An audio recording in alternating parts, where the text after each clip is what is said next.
ॐ भूर्भुवः स्वः तत्सवितुर्वरेण्यं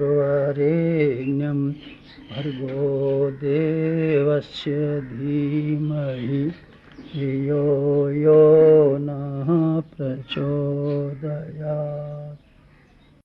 अध्यात्म ही क्यों?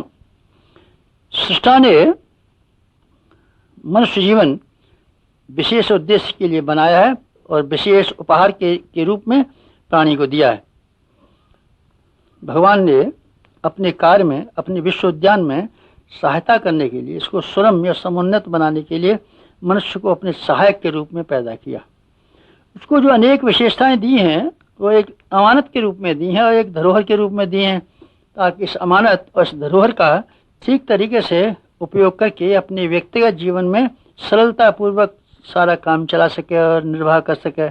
उसके पास समय बचे, शक्तियां बचें, ताकि उस विश्व उद्यान को समुन्नत बनाने के लिए प्रयत्न करना उसके लिए संभव बन सके। इस दृष्टि से मनुष्य का जीवन बनाया, शौक मौज के लिए नहीं। शौक मौज के लिए मनुष्य का जीवन बनाया होता है तब फिर एक बहुत भारी पक्षपात किया जाता। अन्य प्राणियों को जो सुविधाएं नहीं मिली वो मनुष्य को मिली। ऐसा कैसे होना चाहिए था?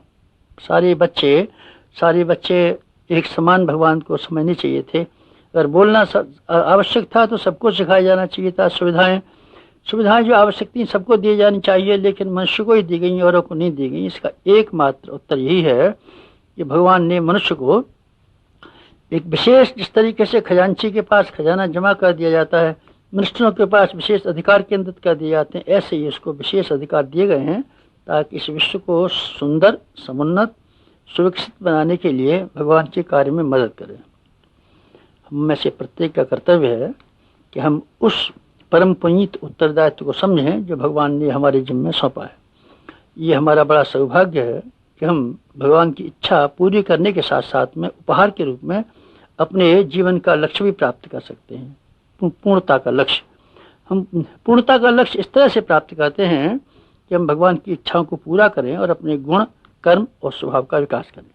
इनका विकास करने से ये संभव है कि हमारी आत्मा विकसित हो और आत्मा विकसित होते हुए परमात्मा के स्तर तक पहुंचने में समर्थ बन सके। इसलिए हमको सृष्टा की इच्छा पूरी करने के लिए कटिबद्ध होना चाहिए। ऐसा हम कर सकें तो हमको अध्यात्मवादी कहा जाएगा। अध्यात्मवाद का सारा शिक्षण इसी उद्देश्य के लिए है कि वह व्यक्ति अपने कर्तव्यों को समझे और उत्तरदायित्वों को समझे। कर्तव्य और उत्तरदायित्वों को समझते हुए अपनी गतिविधियों का निर्धारण इस तरीके से करे, दृष्टिकोण का निर्धारण इस तरीके से करे जिसमें व्यक्ति की गरिमा की वृद्धि होती हो, व्यक्ति चरित्रनिष्ठ बनता हो, व्यक्ति शालीन और शालीन बनता हो और समाज में सुव्यवस्था पैदा करने में सहायक बनता हो। यही है जीवन का उद्देश्य। आश्चर्य इस बात का कि मनुष्य के पास जहाँ इतनी बुद्धि और सुविधा साधन दिए गए, उसको हंसी खुशी का जीवन जीना चाहिए था, हल्का फुल्का जीवन जीना चाहिए था। इतनी सुविधा उसके पास रहनी चाहिए थी कि अपना गुजारा बहुत कम में करने के बाद, सुख सुविधा करने के बाद में सारा समय हंसी खुशी के साथ भगवान के काम में लगा सकने में समर्थ रहा होता। ऐसा ही जीवन का निर्माण हमारे लिए हुआ है। लेकिन अचंभा इस बात का है कि हम में से अधिकांश आदमी कठिनाइयों में फंसे हुए, अभावों से ग्रस्त, आपत्तियों में रोते और खींचते हुए देखे जाते हैं। फिर कैसे आगे बढ़ेंगे जब आपत्तियां ही रास्ता रोके खड़ी हैं, अभाव ही पग पग पस्त को हैरान कर रहे हैं, तो आगे वाली बात कैसे बन सकती है? अब ये देखना चाहिए आखिर हुआ क्या, कैसे ऐसी स्थिति आ गई जब भगवान ने हमको इतना साधन दिए थे, फिर हम उन साधनों को और उद्देश्यों को पूरा करना तो दूर, उल्टे कठिनाइयों में ही जकड़े रह गए, मुसीबतों में ही फंसे रह गए। बात कैसे बनी? तो आइए हम लोग इस पर विचार करें। जब हम विचार करते हैं तो मालूम पड़ता है कि हमारे भीतर, हमारे चिंतन में और हमारे क्रियाकलाप में कहीं भूल पड़ जाती है। इस भूल का ये परिणाम है कि हमारी मनस्थिति दुर्बल होने के कारण से, विकृत होने के कारण से हमारे बहिरंग जीवन में सारी की सारी परिस्थितियां विकृत होती चली जाती हैं और हम अभावों और कष्टों, संकटों से ग्रसित होते चले जाते हैं। अगर हम अपने दृष्टिकोण को परिष्कृत कर सकें और अपने गतिविधियों को सही कर सकें तो वो सारी समस्याएं जो मनुष्य जाति को खाई जा रही हैं, जिनसे आदमी को हर वक्त बेचैन रहना पड़ता है, हर समय कष्ट में घिरा रहना पड़ता है, जिससे पार पाने के लिए हर किसी के सामने पल्ला पसारता है और नाक रगड़ता है।